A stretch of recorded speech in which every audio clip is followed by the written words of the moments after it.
Con la segunda parte de la sesión de esta jornada inaugural del Congreso Internacional de Buenas Prácticas con TIC. Vamos a intentar ajustarnos todo lo más posible al horario establecido y como segunda conferencia del día tenemos la conferencia que nos va a dar don Federico Malpica, conferencia titulada, ahora mismo aquí no la tengo, Federico, está aquí, ¿verdad? Bien. ¿Vale? Pónmela ahí si no te importa. Bien, la conferencia titulada El desarrollo profesional docente en comunidades profesionales de aprendizaje online. Federico Malpica, doctor en Ciencias de la Educación por la Universidad Autónoma de Barcelona, es máster en Gestión y Dirección Educativa, profesor invitado, investigador y consultor internacional. Desde el año 98 su trabajo se ha centrado en acompañamiento y formación en áreas de calidad, innovación educativa, dirección estratégica, desarrollo organizativo, liderazgo y gestión de cambio, así como en la transformación de la práctica docente. Ha coordinado numerosas intervenciones educativas en los ámbitos público y privado en varios países iberoamericanos, así como en el Reino Unido, Qatar y Finlandia. Es asesor UNESCO y ha trabajado en proyectos de innovación educativa para el Banco Mundial. Ha dirigido investigaciones I+D relacionadas con el desarrollo de soluciones y sistemas para mejorar la calidad de la innovación en los procesos de enseñanza-aprendizaje, entre las que destaca Scala System y Teachers Pro. Es colaborador del Grupo EDO de la Universidad Autónoma de Barcelona y codirector de la Cátedra Scalae de Innovación Educativa de esta universidad, así como autor de varias publicaciones, entre las que se encuentra su libro 8 ideas clave, calidad de la práctica educativa, referentes, indicadores y condiciones para mejorar la enseñanza-aprendizaje. Como les comentaba antes José Sánchez, conforme se vaya produciendo la conferencia del doctor Malpica, pueden ustedes ir anotando en las hojitas que tienen, en el material que se les ha entregado, las preguntas que deseen realizarle y luego al final, bueno, pues el personal de apoyo que tenemos le recogerá las preguntas y procederemos a responderlas lo más rápido posible, ¿de acuerdo? Sigue, Federico, cuando quiera.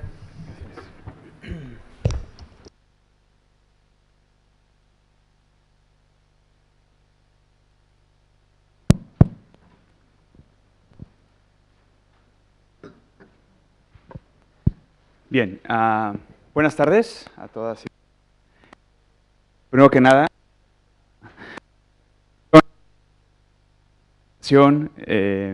al Congreso, a Julio, Enrique, a Pepe y a los colegas de Inoeduca y también a la universidad. Y es para mí pues un honor estar por aquí el día de hoy con todos vosotras. Ya se nota por... Está fallando, ¿verdad? El micrófono. Va a ir un poco de aquí.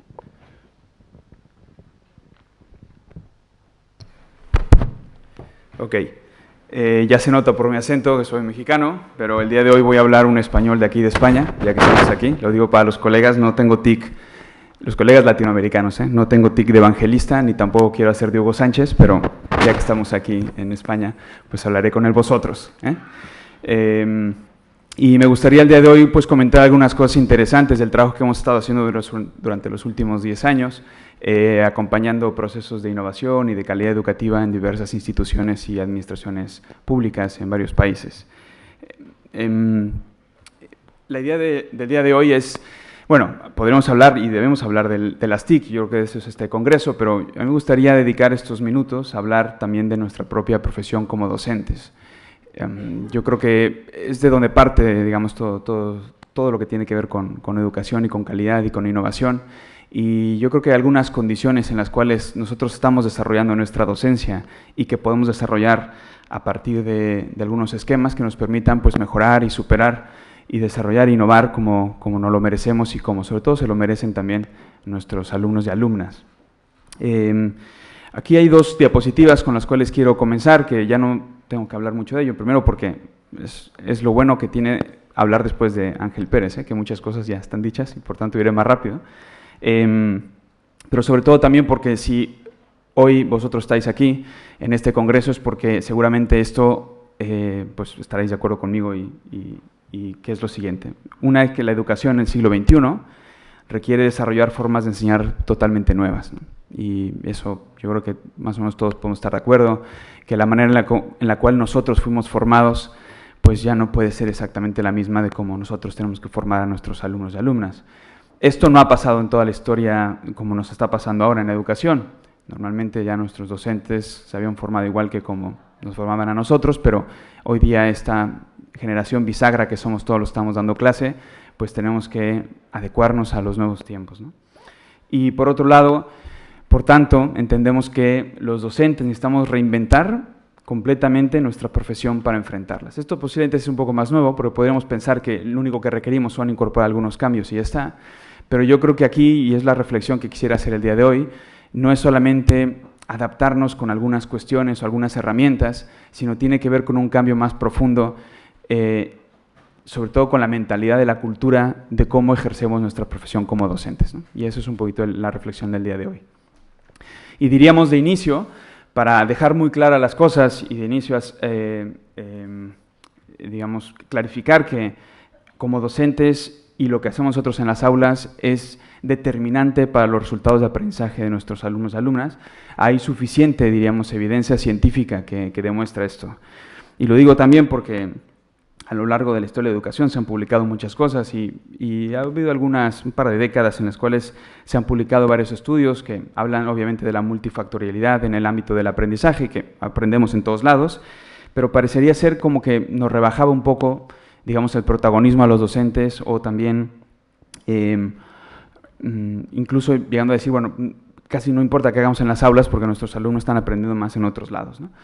Pero estudios recientes, y los que voy a poner aquí son bastante recientes, hablan de que no tenemos que dejar de lado que nosotros tenemos una gran responsabilidad y que mucho de cómo,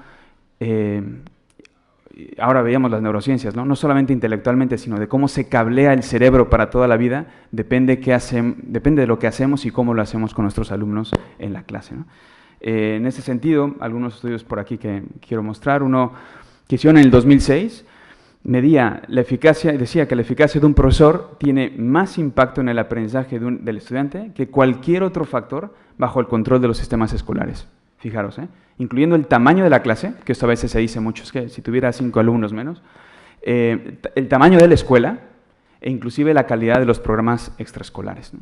Entonces, la influencia nuestra es tremenda, digamos, ¿no? en lo que aprenden y cómo aprenden nuestros alumnos, ¿no? Otro más decía que midieron la diferencia entre el rendimiento de un estudiante asignado a un docente de primer cuartil, de estos que con pruebas se medía su eficiencia y su desempeño en el desempeño docente, y los estudiantes asignados a profesores del primer cuartil promediaron 10 puntos porcentuales más en sus evaluaciones cuando estos se asignaban a un profesor del último cuartil en pruebas estandarizadas. O sea que incluso en pruebas estandarizadas que no miden todo lo que aprenden nuestros alumnos y muchas veces ni lo más importante que están aprendiendo, pero también afecta el rendimiento de ellos lo que hacemos en las aulas, ¿no? Por otro lado, en un estudio con escuelas secundarias se encontró que el tener una clase con un profesor efectivo, ¿verdad? Diferentes competencias para la docencia, tiene un impacto 14 veces mayor que tener una clase con 5 estudiantes menos. Eso en 2007. Y por otro lado, esto es un economista que en el 2014 hizo una investigación sobre cómo afectaba en la renta vital de una persona el tener docentes, un buen profesor, buenos docentes a lo largo de su vida. Y llegó a la conclusión de que un buen profesor en cualquier etapa de la formación, cualquiera, puede ser en infantil, en primaria, en secundaria, en la universidad, representa más o menos unos $36,000 más de renta vital en la vida de una persona, ¿no? Cada uno, ¿no? Pero no está el tema no está solamente en lo que hace un docente con los alumnos en un momento dado, sino sobre todo, la fuerza que tenemos está en lo que somos capaces de hacer entre todos con nuestros alumnos desde que llegan a una escuela hasta que se van, digamos, ¿no? En todo el superior formativo, ¿no? Y en este sentido, este estudio mostró que la influencia del conjunto de docentes que tiene un estudiante a lo largo de su formación, o sea, el conjunto de todo lo que sus docentes hacen con un estudiante a lo largo de su formación, tiene más peso relativo que el conjunto de todas las condiciones de su entorno. Este es un estudio muy interesante porque, digamos que viene a demostrar que podemos cambiarle la vida a nuestros estudiantes independientemente de las condiciones que tengan en su entorno social, familiar, personal, etc. O sea, lo que hacemos con ellos en clase es determinante para su aprendizaje en ese periodo formativo, pero también para toda la vida, ¿no? Ahora Ángel Pérez nos hablaba de cómo esto se está demostrando, porque antes eso eran cuestiones que veíamos más desde la psicología evolutiva, la psicología del aprendizaje, pero hoy día las neurociencias nos están demostrando que esto es así y que por tanto es importantísimo cómo trabajamos con nuestros alumnos en clase, ¿no? Y diríamos, bueno, si esta es la cuestión, pues muy fácil, ¿no? Tengamos mucho cuidado de cómo hacemos la formación docente, ¿no? Porque yo creo que pues ahí está la clave, ¿no? Si nosotros somos los protagonistas y tiene que ver mucho con qué podemos desarrollar y qué cosas nuevas podemos hacer en clase, pues cuidamos la formación, ¿no? Por tanto, nos viene una pregunta, ¿no? ¿Qué determina la eficacia de la formación docente? ¿Cómo la determinamos? Porque eso es un tema muy importante, importantísimo en la innovación, importantísimo en el cambio, importantísimo en la aplicación de las TIC en las aulas, cómo nos formamos como docentes, ¿no? ¿Y qué determina la eficacia de la formación docente? A mí una imagen que me ayuda para responder esta pregunta es la imagen de la mochila docente. Imaginemos que este profesor que está allá es un profesor, lleva su mochila, todos los que damos clase tenemos una mochila, y lo que hacemos cuando llegamos al aula es que entramos en el salón de clase, ponemos la mochila en el escritorio, abrimos y con lo que sabemos hacer como docentes es con lo que damos clase, ¿no? Con ese conocimiento práctico y pensamiento práctico que nos habla Ángel, es con lo que realmente damos clase, independientemente de los libros que hayamos leído, de los congresos que hayamos asistido, de las formaciones en las que hayamos participado, enseñamos con lo que sabemos hacer como docentes, ¿sí o no? ¿No? Y diríamos, muy bien, ¿ok? La pregunta interesante es, ok, ¿cómo hemos adquirido esas herramientas didácticas que llevamos incorporadas en nuestra mochila? ¿Cómo lo hemos hecho? Cada quien tiene las suyas, es con lo que damos clase. ¿Cómo las hemos incorporado, ¿no? Y diríamos, bueno, pues suponemos que experiencia, ¿no? Práctica, experiencia, ¿no? Y diríamos, pues así hemos ido incorporando cosas que nos han permitido ahora dar clase como damos hoy día, ¿no? Pero no solo eso, porque si todos tomamos unos segundos, cerramos los ojos y pensáramos en el primer día que entramos en un aula como docentes. Cada quien piensa en esa imagen. Es una cosa que no se olvida, ¿eh? El primer día que entramos en un aula como docentes. Ese día no teníamos experiencia ni práctica, porque era la primera vez que entramos en un aula como docentes. Y pudimos dar clase, ¿sí o no? Pudimos dar clase. ¿Y cómo hicimos para dar clase? Si no teníamos, diríamos, pues porque nos habían enseñado un montón de teorías, ¿no? O porque habíamos hecho alguna formación, podría ser, pero la formación, digamos, no necesariamente se transforma en práctica, ¿no? ¿Cómo pudimos dar clase ese día, ¿no? Y lo que vemos es que, o sea, a nosotros nos pasa diferente de otras profesiones.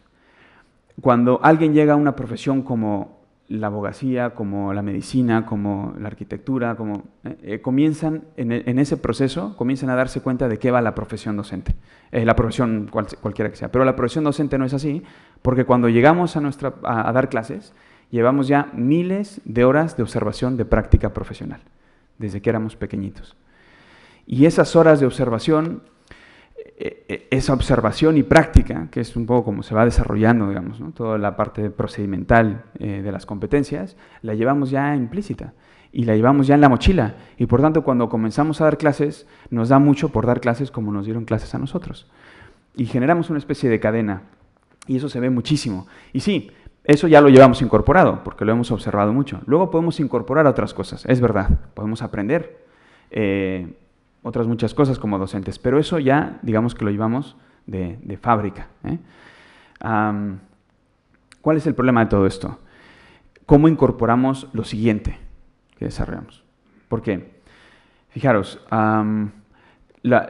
normalmente se dice, bueno, pues formación permanente del profesorado, ¿eh? Formación, reciclaje, capacitación, ¿eh? Y así se supone que vamos a incorporar más cosas. Pero ya esa capacitación y formación ya no cumple las condiciones de lo primero que hemos incorporado en la mochila, que prácticamente de lo cual somos inconscientemente competentes, o sea, ya ni nos damos cuenta y lo desarrollamos de esa manera.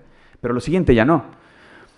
Esto es como, digamos, la imagen que podemos hacer es como si habláramos del baile, ¿eh? Y imaginaros que yo en mi pueblo toda la vida, hubiera visto bailar el mismo baile, desde pequeñito, ¿eh? Imaginaros que es un baile sencillo, el vals, ¿eh?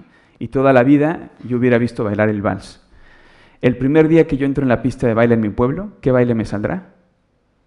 El vals, ¿no? De toda la vida. Y imaginaros que yo además comienzo a bailar y más o menos lo hago bien y incluso me felicitan, ¿no? Y qué bien bailas. Y yo, muchas gracias. Y bien, ¿no? Hasta que un día llega al pueblo un iluminado, que dice que mi baile ya es del siglo pasado. Y ya no tendría que estar bailando eso. Dice, ¿cómo es posible que sigas bailando eso? Tú no has pasado de siglo. En el siglo XXI eso ya no es un baile que se tenga que bailar y está pasado de moda. Y le digo, pero yo es lo único que sé bailar. Me dice, no, pero es que ya hay nuevos bailes. ¿Por qué no te abres a lo nuevo? Y le digo, ¿pero qué más hay? Me dice, bueno, ahora hay el baile, lo nuevo, lo de hoy es el zumba. Y le digo, ¿el qué? Sí, el zumba, es el nuevo baile, el baile del siglo XXI. Le digo, caray, pues yo no sé bailar eso. No te preocupes, te vamos a enviar un cursillo de zumba, ya verás que es muy sencillo. Me envían a la formación, el reciclaje, capacitación. Y voy con otros bailarines de otros pueblos que también van a esa formación. Y el formador es bueno, nos da un muy buen curso de zumba y nos explica la historia, las características, nos hace reflexionar. Bueno, al final hasta nos hace una demostración, ¿no? Y todos le aplaudimos, muy bien, tal. Y en las conclusiones nos dice, bueno, y ahora todos ya sabéis bailar el zumba y todos, sí. Volveréis a vuestro pueblo y bailaréis el zumba y todos, sí. Vale, acaba la formación, le damos muy buena nota, todo el mundo vuelve a su pueblo, yo vuelvo al mío. En noche de baile, yo entro en la pista de baile, ¿qué baile me saldrá? El vals, de toda la vida. El que me identifica como bailarín, el que yo me siento seguro y que sé bailar. Y lo del zumba, bueno, ya sé de qué va la cosa, pero de eso a bailar hay todo un trecho aún muy largo que recorrer. Si yo quisiera bailar el zumba, ¿qué tendría que hacer? Practicar, observar y practicar. O sea, tendría que hacer lo mismo que hacemos para incorporar cosas en la mochila. Tendríamos que observar y practicar. Si yo quiero hacer una cosa nueva como docente, tendría que observar y practicar. Pero fijaros en la mayoría de formaciones docentes que se utilizan y que se usan y que se imparten hoy en día. ¿Cómo son? Vamos a analizar un poquito eso con esta gráfica. Esta gráfica es de no es de él, un tal Edgar Dale, que llaman el cono del aprendizaje. Es un investigador que en los años 60 estuvo teorizando un poco sobre estímulos de aprendizaje y qué retenía la persona después de un estímulo de aprendizaje más. Es un poco el precursor del conocimiento en la acción, el action knowledge. Y bueno, esto realmente luego lo crearon, pero más o menos para explicar su teoría decía, bueno, él ponía personas que habían escuchado una conferencia que se acordaban después de unas semanas, ¿no? Se acordaban pues de un 5%. Ante una lectura, pues un 10%. Ante cuestiones audiovisuales, escuchar y ver, pues un 20%. Ya en las demostraciones retenían un 30%. En grupos de discusión, ya es diferente, 50%. Si tenían que participar en un grupo de discusión, el 50%. Si tenían que practicar o había prácticas, incorporaban prácticas, 75%, y si se trataba de enseñar a otros, 80% más. Ahora, colegas, pregunta, la mayoría de cursos de formación a los que asistimos, ¿hasta dónde llegan en la pirámide? Audiovisuales, demostraciones, alguno tiene una demostración, grupos de discusión, alguno tiene alguna cosa, práctica y enseñanza de otros, no. Por tanto, vemos que desde un punto de vista de lo que estamos nosotros recibiendo como formación docente, estamos recibiendo una formación muy pasiva, ¿vale? Digamos hasta las demostraciones, yo estoy allá sentado y me están dando cosas, pero muy poco activa, ¿no? Y por eso, cuando regresamos a las aulas, después de una formación, digamos, la mayoría de mortales no somos capaces de, a partir de esa formación, luego llegar y empezar a actuar en el aula así como así, ¿no? ¿Qué necesitaríamos realmente incorporar? Como decíamos, observación y práctica. O sea, necesitaríamos incorporar estructuras que permitieran grupos de discusión, discutir con otros, dialogar con otros, aprender a partir del diálogo con otros profesionales, prácticas, poder practicar, además dice la ciencia, no solamente práctica, sino práctica con ayuda contingente, o sea, con alguien que me ayude mientras yo aprendo a ser autónomo y me vayan retirando la ayuda conforme yo soy más autónomo, ¿no? Y reflexión sobre la práctica, ¿no? Que yo pueda reflexionar sobre los pasos del baile hasta que hay un momento en que ya no necesito reflexionar porque el baile ya me sale de manera natural, digamos, ¿no? Y luego incluso poder enseñar a otros, poder trabajar, digamos, como aprender y enseñar, ¿no? Unos de otros, ¿no? No sé, pero veo yo y vemos el equipo que estamos trabajando con instituciones educativas en varios países que esto no es el común de la formación docente que se imparte hoy en día. ¿Y qué necesitaríamos hacer? Bueno, tendríamos dos opciones, al menos. Una, para poder, digamos, bajar en la pirámide. Una sería que pudierais convencer a vuestros directores y directoras de vuestros centros educativos que os contraten un coach educativo. Entonces, os ayudaría, porque entraría en el aula con cada uno de vosotros y vosotras, tendríais discusión, diálogo, práctica con ayuda, enseñanza de otros, ¿vale? Pero esto es difícil porque yo creo que no hay coaches suficientes ni dinero que lo pague, y por tanto, si no podemos hacer eso, ¿qué nos queda? ¿Cuál es la opción? Pues tendríamos que poder enseñarnos y aprender unos de otros, ¿no? Tendríamos que poder generar grupos de discusión en nuestra escuela entre profesionales, tendríamos que poder generar prácticas entre iguales, estructuras que permitieran en la escuela que eso se desarrollara, ¿no?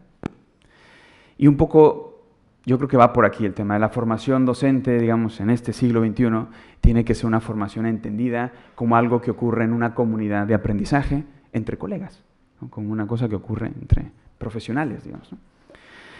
Hoy en día, este es un estudio que hizo la OECD con un informe que se llama TALIS, Teaching and Learning International Survey, y ya decía, ¿no?, que existe mucha formación teórica, pero poca formación práctica en el aula. Existe inmensa cantidad de información para la docencia, o sea, uno entra en internet y te puedes estar la vida pues bajando información y además siempre cosas muy chulas, pero pocos criterios para la adecuación de esa práctica pues a la realidad del aula, ¿no? Y luego, sí, hay muchas presentaciones continuas de buenas prácticas, como este congreso, ¿eh? Pero la cuestión está no en este congreso, sino cuando regresemos a nuestras aulas en nuestro centro educativo, ¿no? Y lo que identificaban aquí es que había poca capacidad de colaborar y generalizar prácticas en los centros, ¿no? Generar prácticas comunes en los centros. También hay un buen número de evaluaciones docentes estandarizadas en nuestros países, pero eso no resuelve absolutamente nada ni sirve para mejorar, porque hay muy poca retroalimentación, que sería lo realmente efectivo, retroalimentación continua y constructiva en la práctica concreta que se hace para poder generar innovación y motivación para el cambio, ¿no? Y esto muchas veces brilla por su ausencia, ¿no? En parte por el sistema en el que estamos, por la manera en la que están organizadas nuestras instituciones educativas, en parte por la cultura docente que tenemos hoy día, y que son cuestiones que también tenemos que hablar, reflexionar y tenemos que ir cambiando. Y ver también si la tecnología nos puede ayudar en esto, ¿no? En realidad, ¿qué tendríamos que hacer? O sea, tendríamos que ayudarnos a pasar la curva de aprendizaje, ¿eh? Y esa curva de aprendizaje tiene que ver, o sea, con todo lo que Ángel Pérez ahora nos presentaba, con todo lo que es el desarrollo de competencias, las competencias docentes, conocimientos, habilidades, actitudes, valores, emociones, y todo en conjunto, ¿no? Por tanto, diríamos, los conocimientos son importantes, ¿no?, para poder ejercer como docentes, y no solo conocimientos del área, sino también conocimientos didácticos y pedagógicos y de cómo aprenden las personas, y nuestros alumnos y alumnas, ¿no? Pero no es suficiente. Diríamos que es necesario, pero no es suficiente. Esto, bueno, con un tiempo relativamente corto y un grado de dificultad menor, lo podemos resolver, sí, con un curso online, con un curso de formación, al uso, pero no nos podemos quedar aquí. Y diríamos, hay que pasar a la acción, hay que generar práctica, hay que generar dominio en el aula, hay que incorporar realmente en la mochila docente también todas estas habilidades, digamos, ¿no?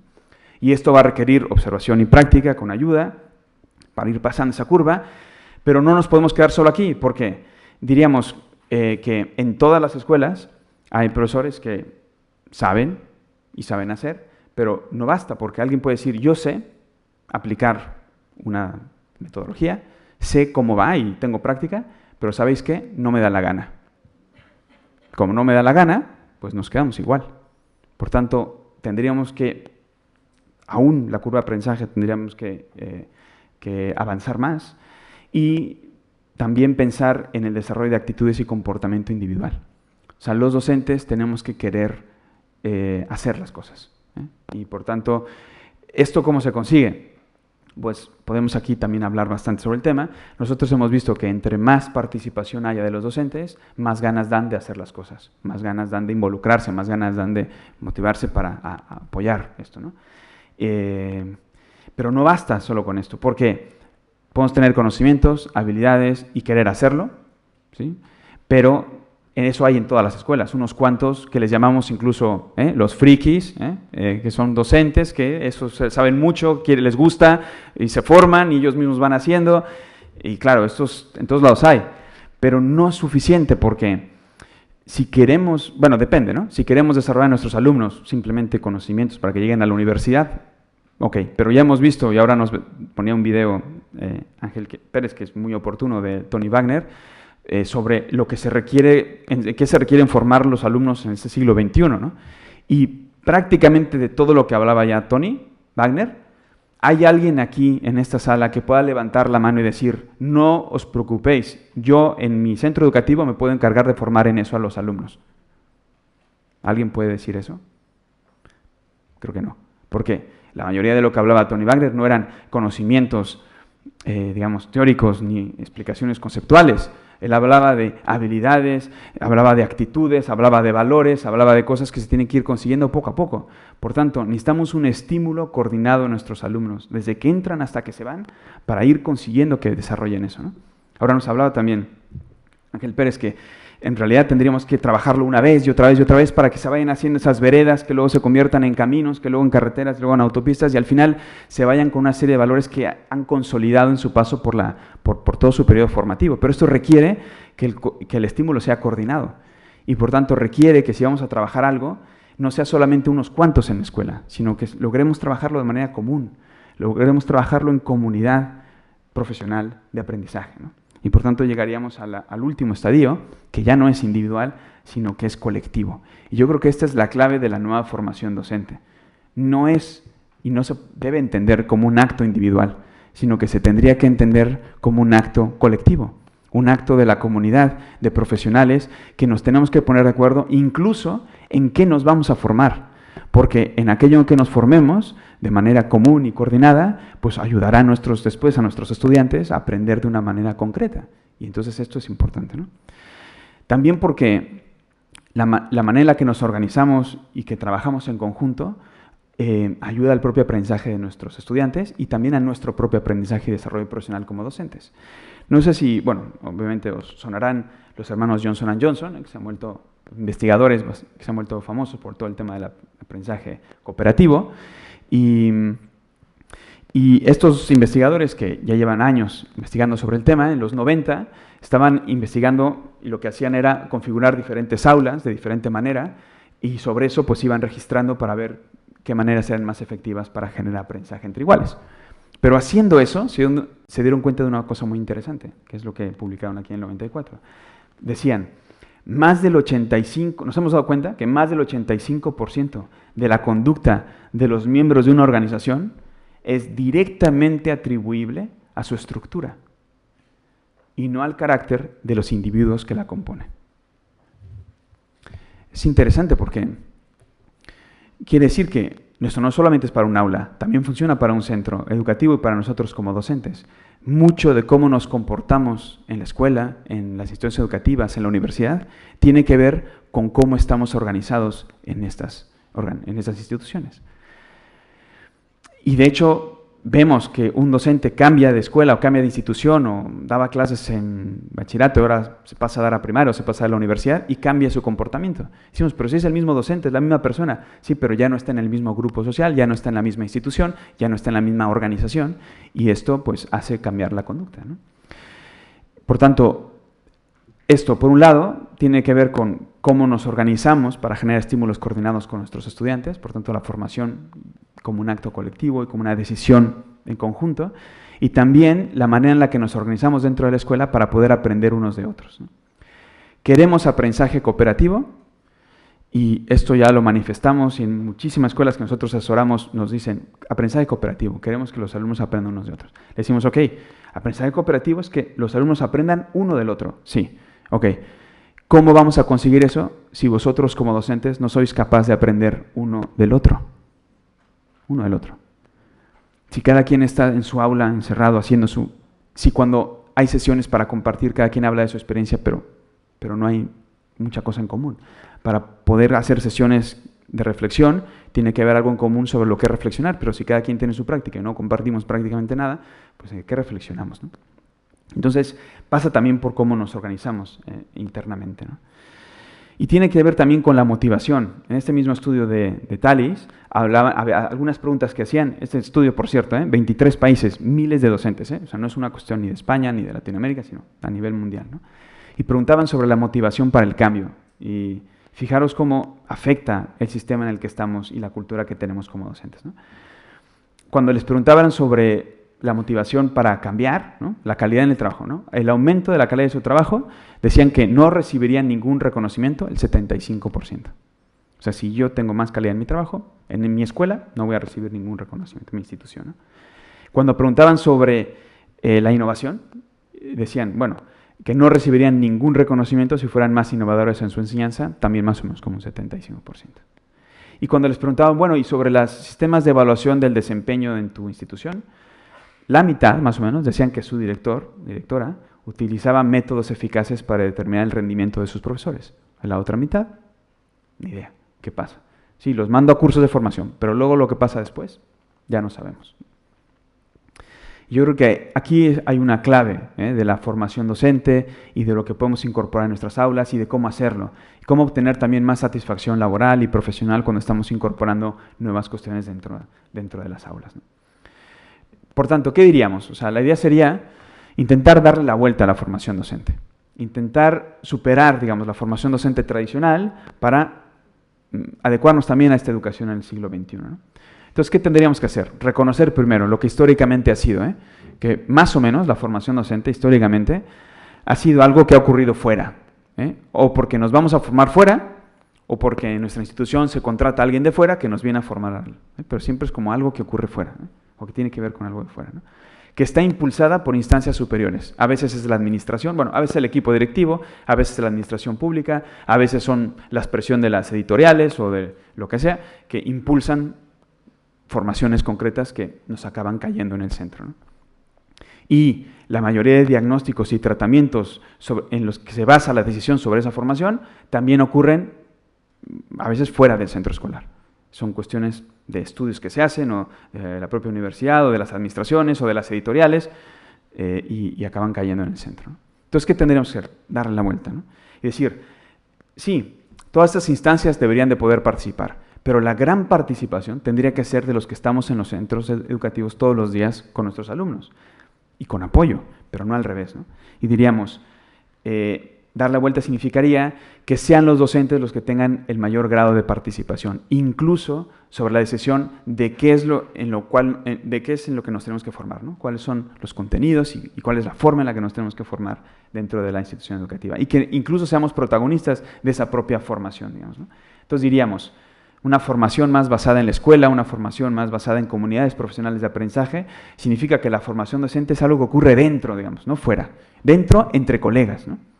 Y sí, podemos utilizar una formación de fuera como una cosa inicial, pero realmente eso que ocurre fuera es más bien información. Vamos y nos informamos, pero realmente nos formamos cuando somos capaces de incorporarlo en nuestro trabajo diario. Y eso va a ocurrir si generamos una práctica que nos permita incorporar esto, ¿no?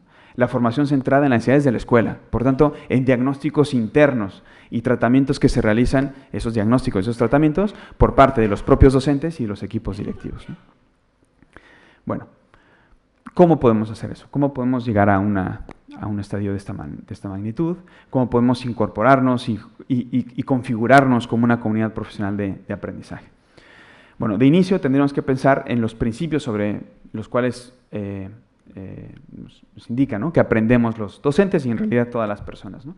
Yo quisiera rescatar tres, ¿no? Uno tiene que ver con el diagnóstico y la personalización. O sea, aprendemos cuando se hace un diagnóstico sobre nuestras propias necesidades, cuando somos conscientes de esas necesidades y cuando además aquello que vamos a aprender está personalizado, es decir, atiende a aquello que requerimos en ese momento, ¿no? Eso es el aprendizaje just in time, justo a tiempo, ¿no? Aprendemos un profesional aprende cuando ve a otro profesional actuar, cuando puede reflexionar con otro profesional. a veces incluso aprendemos más que en los cursos de formación, a veces aprendemos más en los pasillos, hablando con un colega, donde me explica una práctica interesante, entonces yo la puedo aplicar. Cuando dialogamos, cuando interactuamos, cuando reflexionamos con otros, estamos aprendiendo. Cuando vemos a otros, cuando otros nos ven actuar a nosotros, ahí estamos aprendiendo, ¿no? Y aprendemos también cuando tenemos cierto reconocimiento y motivación hacia ese aprendizaje, cuando esto le importa a alguien, cuando vemos que eso tiene algún resultado, y esto, bueno, obviamente nos motiva, ¿no? Puede ser intrínseco, puede ser, todos hemos tenido seguramente la experiencia de haber salido de clase algún día y decir, wow, esta clase me ha salido magnífica, ojalá pueda repetir esto así, digamos, ¿no? He aprendido hoy esto, ¿no? Y también cuando podemos de alguna manera interactuar y coordinar algo con otros colegas y podemos ver esto me gustaría llevarlo a mi clase, digamos, ¿no? Y otros nos reconocen aquello que nosotros hemos hecho y eso obviamente nos ayuda, nos motiva, ¿no? Por tanto, cuando trabajamos no solos, no de manera aislada, sino en comunidad, ¿no? ¿Y esto qué supone entonces? O sea, supondría un cambio de la formación docente tradicional a la formación en comunidades profesionales de aprendizaje. Diríamos, la formación docente tradicional pues se basa sobre todo pues, en una experiencia formativa específica. Vamos a un curso concreto, de un curso de nuevas tecnologías, un curso de metodología concreta, etc., ¿no? La satisfacción está en asistir a esa formación y nos da nuestro reconocimiento, nuestro diploma. Pero normalmente es una información desconectada de la situación profesional, porque el que explica tiene que explicar para todos los que están allá, no puede explicar para cada uno, y por tanto es así. El compromiso está en asistir a esa experiencia formativa y sobre todo está en la comprensión de una serie de conceptos que luego podamos, nosotros se supone que luego pues, replicar en nuestra clase, ¿no? La capacidad dialógica es limitada porque si no, el que está enfrente no puede hablar, si todos están hablando, y por tanto, pues sí, puede dejar unos minutos, pero realmente no hay mucha capacidad dialógica y la actuación profesional ética no está garantizada. ¿Por qué? Todos vamos a la misma formación, pero luego cada quien ha entendido eso de manera diferente. Estábamos en un centro escolar y me pidieron que visitara algunas aulas y había una cuestión de aprendizaje cooperativo y me dijeron, oye, pues aquí estamos aplicando esto, entonces entramos en un aula y encontramos un profesor que tenía a los alumnos trabajando en grupo y él estaba sentado en su escritorio calificando exámenes, ¿no? Y le dije, bueno, está bien que estén trabajando en grupo, pero esto no es aprendizaje cooperativo, porque tú no controlas si realmente están aprendiendo uno de otro o si están sentados en grupo cada quien haciendo su tarea. Y dice el docente, bueno, es que yo fui a la formación y eso entendí, ¿no? Y es así, si no hay nadie que le supervise, cada quien podemos entender pues, cosas diferentes de aquello en lo que nos vamos formando, ¿no? Entonces, ¿cuál sería el cambio, digamos, ¿no? ¿Cuál sería esta nueva idea de la comunidad profesional de aprendizaje, ¿no? La idea sería pasar a una experiencia formativa permanente, es decir, plantearnos que parte de nuestro trabajo es dar clases, parte de nuestro trabajo es atender a los alumnos, es también trabajo de escritorio, etcétera, pero algo de nuestro trabajo cada año también tiene que ver con qué nos vamos a formar y en qué nos estamos formando, ¿no? Una actividad permanente, ¿no? También podríamos decir que los centros educativos que históricamente se han dedicado a formar alumnos, hoy día también se tienen que dedicar a formar docentes, ¿no? Es parte de la labor de la propia institución, ¿no? Y luego la satisfacción, por tanto, no está en la propia formación, sino está en el desempeño profesional, o sea, en lo que yo soy capaz de traducir a mi aula, digamos, ¿no? Y también hay reflexión crítica en ese desempeño profesional y además la idea no es tan solo asistir y que me den el diploma, sino en perseverar en la actuación, en conseguir que eso se haga de manera natural, en generar competencias para que eso yo lo incorpore y ya no, incluso ya ni siquiera utilice la conciencia, sino ya sea una cuestión que me salga de manera natural, ¿no? Y por tanto el compromiso no está tanto en esa asistencia, sino en la calidad en ese desempeño profesional, algo que podríamos también generar de manera común, y el dominio no solo de conceptos, sino sobre todo de habilidades, de comportamientos, de competencias concretas, digamos, ¿no? Y obviamente se basa en una capacidad ideológica amplia. Bueno, es que es la capacidad ideológica la que genera el aprendizaje. Es los encuentros y el número de interacciones y la calidad de esas interacciones que tengamos entre colegas los que va generando esa formación, ¿no? Y finalmente, la actuación profesional ética se desarrolla por consenso. Es decir, no es que vayamos a un curso y luego cada quien lo aplica en su clase como Dios le da a entender, sino que nos ponemos de acuerdo. Sí, está muy bien lo del aprendizaje cooperativo, pero en esta institución, ¿qué significa el aprendizaje cooperativo? Aquí, ¿qué es? ¿Cómo se realiza? ¿Hasta dónde vamos a llegar? ¿De qué manera se aplica? ¿Vale? Y esa es la idea del consenso, ¿no? Por tanto, estamos hablando de desarrollar una cultura profesional O sea, esa es la comunidad profesional de aprendizaje, es el desarrollo de una cultura profesional docente, digamos, a la altura de nuestra profesión, ¿no? Estamos en una de las profesiones más complejas que existen actualmente y por tanto tenemos que tener una cultura profesional a la altura, ¿no? En ese sentido, otras profesiones, la comunidad profesional de aprendizaje no es algo que inventamos nosotros ahora aquí, ¿eh? Eso ya se está desarrollando en otras profesiones. Por ejemplo, los médicos. Los médicos tienen una cultura profesional que está muy basada en una comunidad profesional de aprendizaje, ¿no? Por ejemplo, ¿no?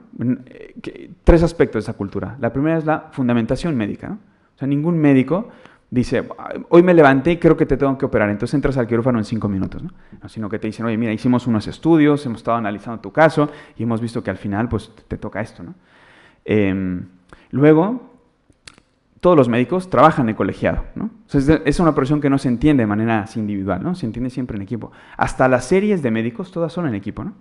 Hasta House era en equipo, y eso que House era la fichita, pero se entendía en el equipo que tenía, ¿no? Y mejora de la práctica médica, o sea, va mejorando cada vez. Yo tengo familiares que, gracias a Dios, se enfermaron de algo hace poco, algo grave, porque si se hubieran enfermado de eso mismo hace 10 años ya no estarían aquí con nosotros. Y entonces va mejorando. Y mucho de la mejora de la práctica médica, colegas, no se hace en los laboratorios, se hace en los hospitales. O sea, los médicos se obligan entre ellos a presentarse la práctica unos a otros. Hay una cosa que se llama las sesiones clínicas, donde el médico está obligado a presentar a los colegas su práctica, pero no se puede inventar la presentación así, en plan, aquí esta mañana a ver qué se me ocurre inventar. No, sino que se ponen de acuerdo, genera utilizando el método científico, digamos, recoge datos y presenta unos resultados, ¿no?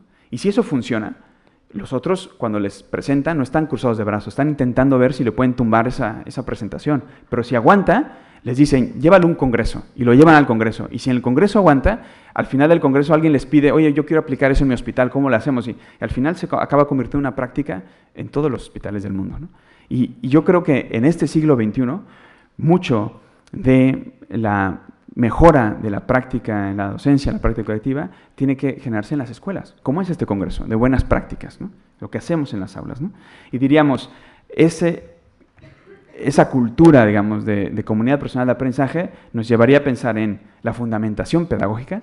O sea, todo profesional de la educación tiene que saber por qué hace lo que hace en el aula, sería un aspecto. El trabajo colaborativo, o sea, pensar no en mi clase, mis alumnos, mi aula, sino, porque a veces decimos, no, estos son mis alumnos, o incluso decimos, estos son los alumnos de fulanito. Pensar, no, son nuestros alumnos, son nuestras aulas y es nuestro programa, desde que entran hasta que se van, digamos, de la institución, ¿no? Y mejora de la práctica educativa. O sea, aquello que hacemos en el aula está bien, pero siempre lo podemos hacer mejor. Si tenemos más datos, si tenemos más prácticas, si tenemos más interacción, y por tanto es algo que tenemos que incorporar ya en nuestra práctica habitual. Esta cuestión de la mejora en comunidad y del desarrollo profesional en comunidad también se puede generar online, ¿no? Y a mí me gustaría, para terminar, pues presentarles un ejemplo del que hemos estado investigando últimamente.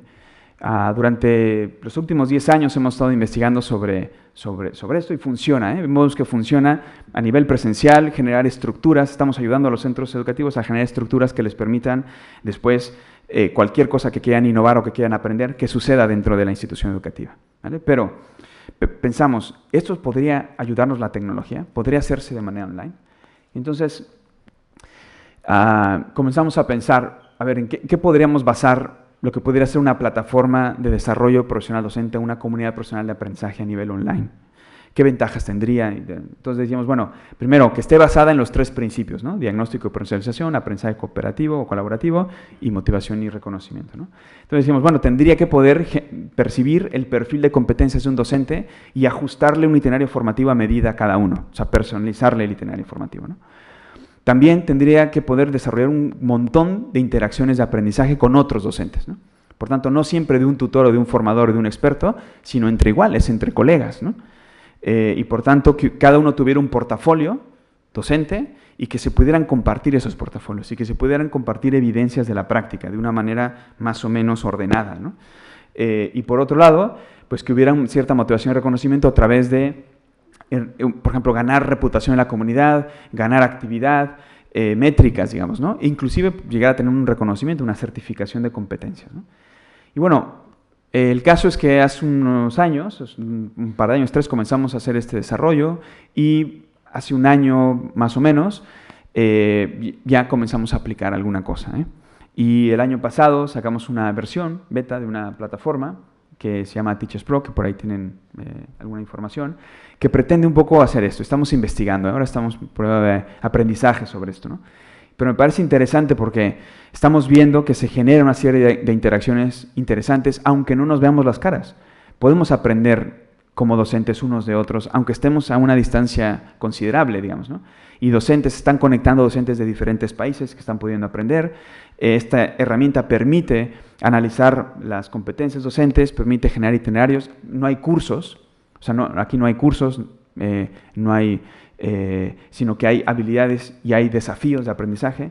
Y esos desafíos se personalizan en función de unas primeras preguntas que se hacen cuando comienza, y luego cada uno tiene un portafolio donde se pueden colgar evidencias de la práctica que se comparten con otros colegas a partir de una especie de peer review, de revisión entre iguales, y obviamente está basado mucho en la práctica, digamos, ¿no? Y mucho en la transferencia a esa práctica, no tanto en la parte teórica, sino en cómo se transfiere y cómo se desarrolla y cómo se evalúa esa práctica conjunta, ¿no?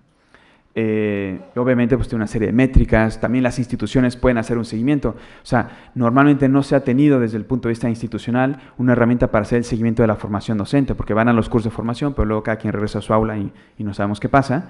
En cambio ahora se puede ver, se puede trabajar, se puede generar técnicas que estamos haciendo aquí, estamos experimentando técnicas de tutorización, de mentoraje o mentoring, de coaching a través de la propia plataforma, digamos. Y bueno, como primeras valoraciones, de momento tenemos un poquito más de 3.000 docentes que ya están interactuando en la plataforma. Se nos dan de alta más o menos unos 11 docentes nuevos cada día. Hay unos 36 países representados en estos momentos. Tenemos ya un poquito más de 1.200 evidencias sobre prácticas educativas en un año de tener la herramienta así ya en marcha. Y vemos que se suben un promedio de 6 evidencias nuevas cada día. Por tanto, ya los contenidos que nosotros pudimos subir en su momento, pues ahora realmente están muy superados por las evidencias que están subiendo los propios colegas de muchos países y que están sirviendo para que entre colegas se pueda ir aprendiendo, ¿no? Tenemos de momento 33 habilidades desarrolladas, que son habilidades de 16 competencias que hemos identificado y 11 desafíos de aprendizaje. No entraré tanto en la plataforma porque mañana habrá un taller que vamos a dar para hacerlo un poco más práctico todo esto. De hecho, será, me parece, en el aula 104 a las 11:30 de la mañana. El que quiera asistir, con mucho gusto, ahí vamos a estar. Y, bueno, simplemente para que veáis las evaluaciones iniciales, hicimos una prueba piloto, digamos, ¿no? De la propia plataforma. Y, bueno, lo que nos ponían es que realmente le estaban ayudando esas competencias para su desarrollo docente y que querían continuar. Y últimamente hicimos ahora hace poquito otra investigación, que de hecho un colega que se llama Pedro Navareño, que está aquí con nosotros, presenta una comunicación en este congreso sobre el tema. Y por tanto no hablaré mucho más del tema porque seguramente lo pueden ver en la comunicación de Pedro.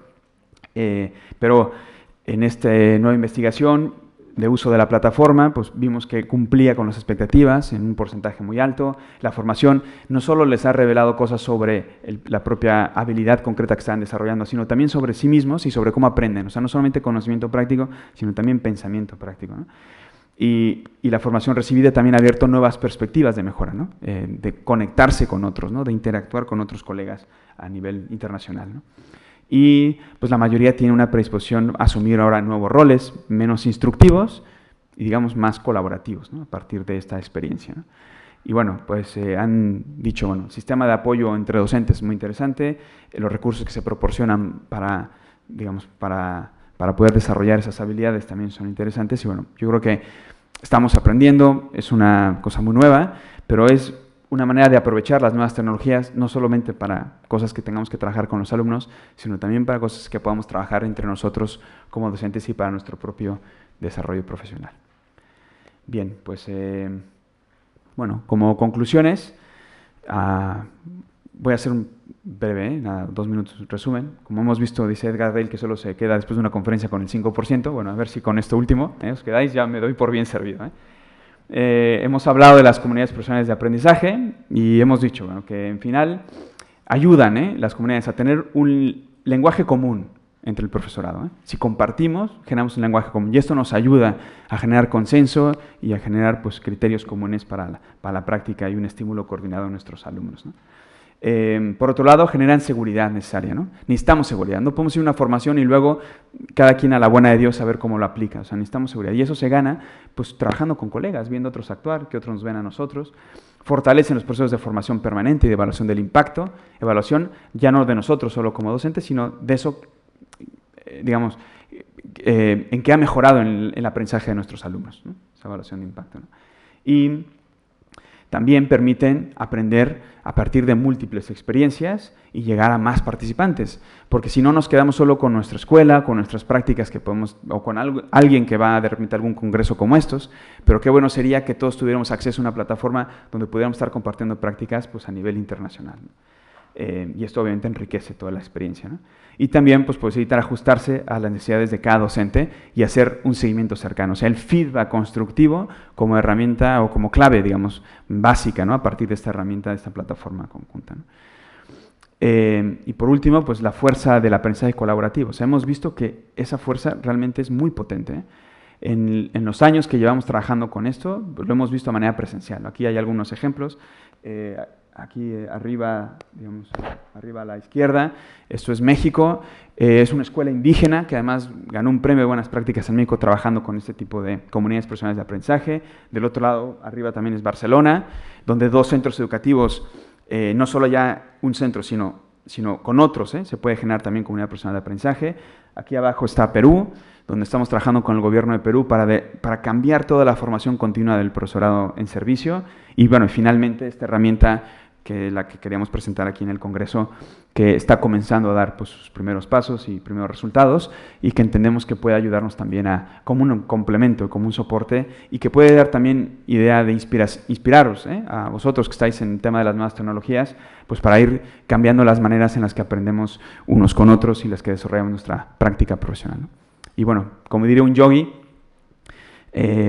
bueno, el yogi lo diría de la vida, pero yo lo digo de la educación, La verdadera innovación no pasa por cambiar la educación, o sea, el verdadero cambio no está en intentar cambiar la vida, sino pasa por cambiarnos a nosotros mismos, como docentes.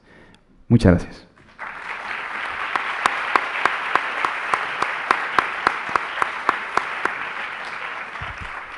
Muy bien, pues muchísimas gracias, Federico. Yo creo que, bueno, hemos aprendido todo muchísimo de tu charla, de tu conferencia. Creo que vamos a aprender Zumba. Vamos a pasar de la Zumba. Ojalá todos salgamos de aquí el viernes bailando Zumba, o al menos lo intentemos. Bien, para el turno de preguntas, no sé si al final se han recogido las tarjetas con las preguntas, o si alguien, por ahí hay alguna. Allí hay otra.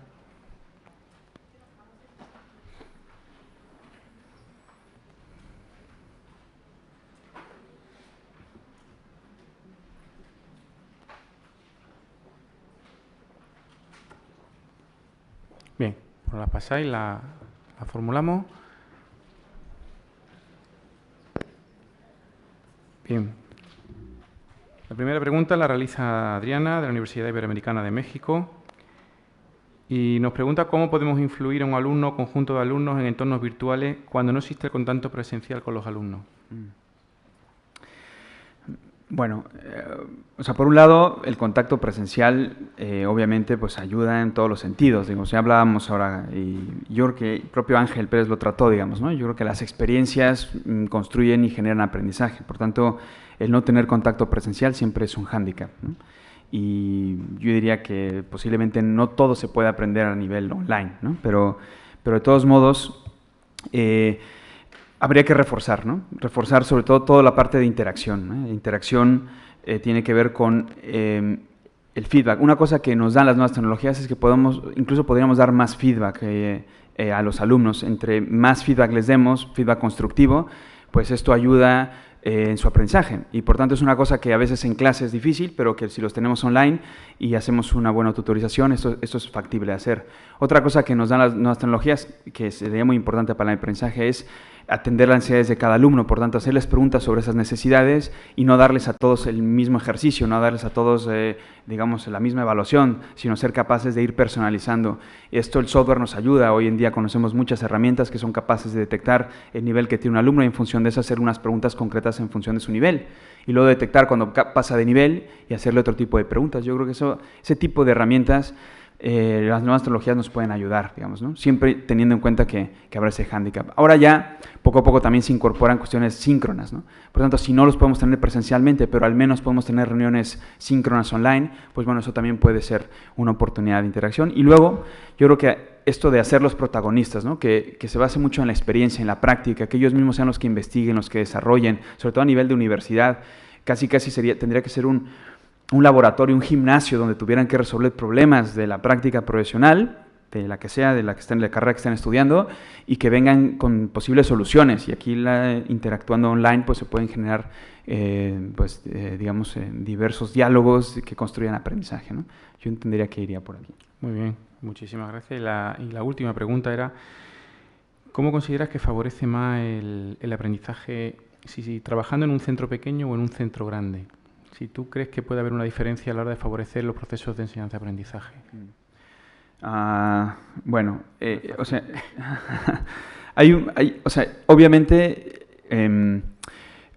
digamos, el aprendizaje se da entre personas que dialogan, que construyen, que se ven unos a otros, que se ven a otros. Por tanto, lo que sucede en los centros grandes es que al final tenemos que generar comunidades pequeñas, ¿no? O cuando la comunidad es muy grande, tenemos que generar grupos pequeños, interacciones concretas que se traduzcan, digamos, en estímulos de aprendizaje conjunto, ¿no? Y por tanto, no es que el centro grande sea peor y el centro pequeño sea mejor, sino que lo que tenemos que hacer con el centro grande, pues es trocearlo, para que en un centro grande haya, digamos, espacios concretos de trabajo de individuos que puedan acompañarse en cierto momento y que a través de eso también se puedan ofrecer las mismas herramientas que en un centro pequeño, ¿no? Claro que es más difícil poner de acuerdo a un claustro o a un conjunto de docentes cuando son muchos que cuando son pocos, obviamente eso es así. Pero si hay una razón de ser, si hay un sentido, como decía Ángel Pérez hace poco, ¿no? Si tenemos un sentido más allá de la propia innovación, un sentido más allá de las propias TIC, más allá de la propia metodología, hay que entender que ninguna metodología puede tener sentido en sí misma, sino que son medios, ¿no? Porque el sentido que tiene todo lo que hacemos en las aulas es para conseguir que nuestros alumnos aprendan mejor, ¿no? Por tanto, si logramos que esa comunidad, por muy grande que sea, pueda compartir un objetivo común, que no sea ninguna metodología, sino que sea el aprendizaje de esos alumnos que pasan por todas esas aulas, entonces tenemos más oportunidad de llegar a acuerdos, ¿no?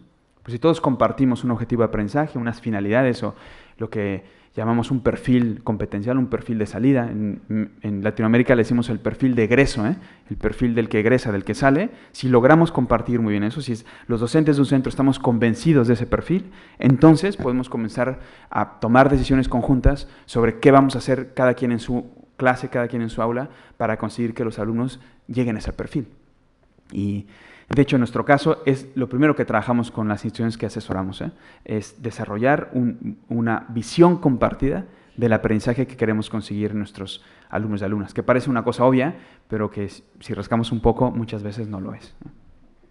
Muy bien, pues muchísimas gracias, Federico, en primer lugar por adaptarte al tiempo, por cumplir con la hora establecida, agradecerte tu participación, así que le damos un aplauso, por favor. Gracias.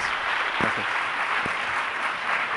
Y continuamos con las sesiones de comunicaciones. En el programa pueden comprobar las distintas salas en las que se van a desarrollar las comunicaciones que presentan los distintos congresistas.